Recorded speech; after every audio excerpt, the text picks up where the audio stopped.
Então, nesse vídeo, nós vamos apresentar aqui uma estratégia, uma proposta, né, de 4 passos para auxiliar a gente a aplicar a segunda lei de Newton à análise de algumas situações.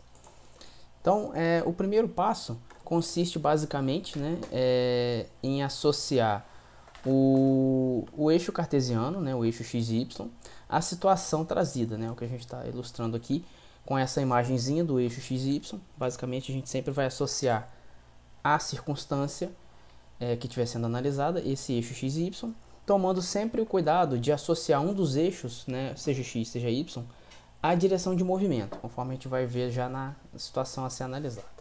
O passo 2 vai ser listar, né, mediante aí a descrição do enunciado ou da circunstância trazida, quais as ações envolvidas, quais são as forças ali relacionadas. E posteriormente desenhar cada uma dessas ações a partir do corpo ou da circunstância analisada. O passo 3 vai ser identificar, né, qual das direções X ou Y e o sentido cada ação está envolvida e em qual delas, seja X e Y, acontecerá o movimento ou a sua expectativa, a sua tendência.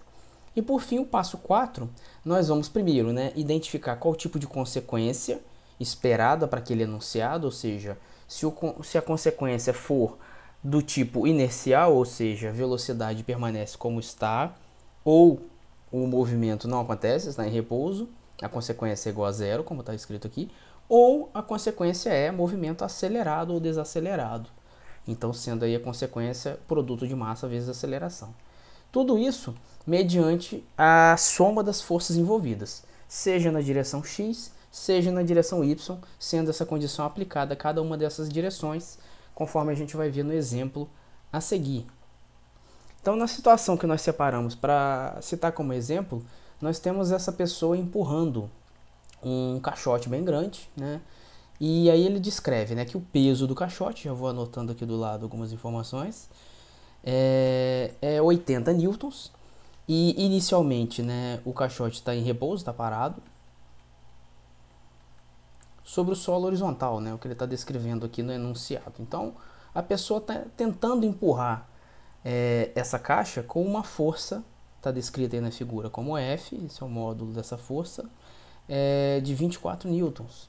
Então, a pergunta é o seguinte: determine a velocidade que o caixote adquire ao fim de 10 segundos. Então, sabendo aí que o coeficiente de atrito vale 0,25. Então, a nossa estratégia aqui vai ser primeiro, né, utilizar a segunda lei de Newton para obter a aceleração resultante dessa ação, né? Haja visto que pelo enunciado provavelmente essa força é suficiente para romper o atrito, já que ele estava parado antes. Uma vez que a gente encontre aí a aceleração resultante, nós podemos, né, aplicar essa aceleração resultante à função velocidade, lá da cinemática, e obter então a velocidade depois de 10 segundos. Então, começando pela etapa 1, né, que é aplicar a segunda lei de Newton. Então, vamos começar aqui pela etapa 1, seguindo lá os 4 passos que nós indicamos. Então, passo 1, eu vou vir aqui e indicar o eixo X e Y. Na minha referência aqui adotada, né, a superfície está paralela a X, para a direita sendo positivo, o sentido de X, para a esquerda negativo. Já a direção Y está aqui paralela, né, à altura do caixote, então para cima sendo Y positivo, para baixo sendo Y negativo. O segundo passo seria identificar cada uma das forças. Então eu vou colocar aqui a parte, ou você pode fazer na figura, como você preferir. Eu vou colocar aqui a parte para ficar um pouco mais claro o que eu vou estar desenhando. Então, começando sempre pela força peso, né? A força peso representada com o vetor indicado sempre em direção ao centro do planeta. Posso desenhar aqui também para acompanhar as duas ações, né? Nós podemos desenhar aqui também, já que tem uma superfície de apoio, a reação normal, que é devida à ação que o solo faz para suportar a caixa. Nós temos aqui para a direita a força que a pessoa está realizando. Vou desenhar aqui na sequência. Força F. E contrária à força F aqui, né, paralela ao chão, inclusive, nós temos a força de atrito.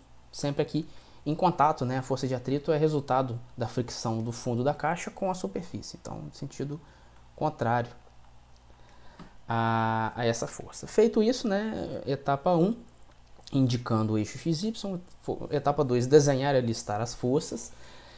Etapa 3, a gente mais ou menos já fez ela, né, em conjunto com a 2, ao identificar, né, mas podemos fazer isso novamente, ou de complemento, né. Em Y nós temos normal e peso, em X nós temos F e força de atrito, né? Sendo que normal está no sentido positivo de Y, força peso no sentido negativo, força F positiva, atrito negativo, está contrário ao movimento. Feito isso, etapa 3, etapa 4, a gente vai fazer o seguinte, né? Na direção Y, normal menos peso é igual a zero, haja visto que não tem movimento na direção Y. Então a gente vai concluir que para esse caso, a reação normal é igual ao peso, porém com sentido oposto. Feito isso, nós podemos passar para a análise de consequência das forças em X. Então, F menos força de atrito é igual a massa vezes a aceleração. Vou fazer um complementozinho aqui para definir a força de atrito, né? A força de atrito é sempre produto de μ vezes normal. Então, a força de atrito vale 0,25 vezes 80.